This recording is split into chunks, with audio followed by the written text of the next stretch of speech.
Hey, my name is James Grant. It is December 13th, 2019, and I'm making this video for the Unit 4 Case Connections assignment for the UNE Biochemistry course. I am talking about Case 1 and Case 3 today. So getting right into Case 1, it states that a newborn girl appeared normal at birth, but within 24 hours she developed lethargy, hypothermia, and apnea. The attending physician suspects a metabolic disorder and orders a panel of labs. And so the first question is, which diagnostic would be the best to distinguish between a urea cycle disorder and a disorder in beta oxidation? So it gives us four options: blood glucose, urinary acids, serum fatty acids, and plasma glutamine. So talking about blood glucose, this test will not really help with identifying either of these disorders because neither beta oxidation or the urea cycle really play a major role in the regulation of blood glucose. So this test would not be useful. For the urinary acid test, this test would show if there are elevated levels of uric acids such as citrulline, arginine, urea, and orotic acids. This information would be useful in diagnosing a urea cycle disorder, but it would not be very useful in identifying a deficiency in beta oxidation. And so moving on to serum fatty acid test. This test would show a deficiency in beta oxidation if there were elevated levels of free fatty acids. This would be due to palmitoyltransferase 1 not transporting free fatty acids into the mitochondria. However, it would not help in diagnosing a urea cycle disorder. And that brings us to the last diagnostic, which is a plasma glutamine test. And this would be useful to distinguish between a urea cycle disorder and a disorder in beta oxidation, because in urea cycle disorders, plasma glutamine levels are elevated via synthesis. This is accomplished when ammonia attacks gamma-glutamyl phosphate to produce glutamine and an orthophosphate, thus removing ammonia and increasing glutamine levels. On the other hand, when an individual has a disorder in beta oxidation, their plasma glutamine levels will be lowered. This is because when beta oxidation is not working correctly, there will be a lack of acetyl-CoA to be used in the TCA cycle. This will then be counteracted via glutamine metabolism, which in turn produces acetyl coenzyme A. So we could potentially identify which disorder is present with this single test, whereas we would most likely need to perform both the urinary acid and serum fatty acid tests to identify the problem. And so a full blood workup was ordered for this female, and the data is presented below. It basically shows that the ammonia levels were highly elevated, and the urine orotic acid levels were also highly elevated. But the plasma citrulline level was normal at 10 micromoles per liter, which is kind of at the very bottom end of normal. It's slightly below. The lowest end is 12. So the next question is, in this patient where orotic acid levels are elevated, list one urea cycle enzyme that is most likely deficient and one urea cycle enzyme that is least likely to be impaired. So due to the really high levels of orotic acid present in the test, I would expect the enzyme ornithine transcarbamylase to be deficient. This enzyme catalyzes a reaction that converts carbamyl phosphate and ornithine to citrulline. A deficiency in this enzyme would result in excess orotic acid being present, as well as a lowered level of citrulline. This is consistent with the results as the patient's citrulline levels are at the very bottom end of the normal range.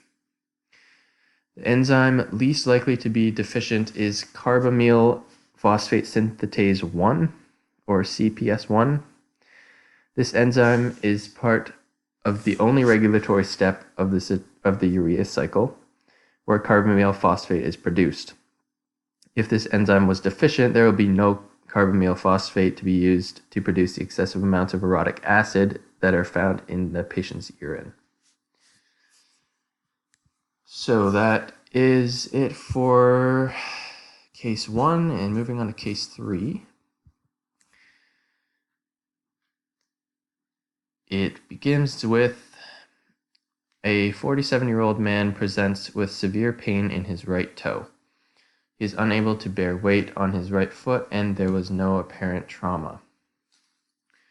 He reports the pain started last night and continued to increase in severity. Based on his physical exam and laboratory findings, he is diagnosed with gout. Gout can be caused by several different mechanisms, and blood samples were drawn and a urinalysis was performed. The results are listed below. So it looks like his plasma urate levels were elevated, but his urinary uric acid levels were decreased.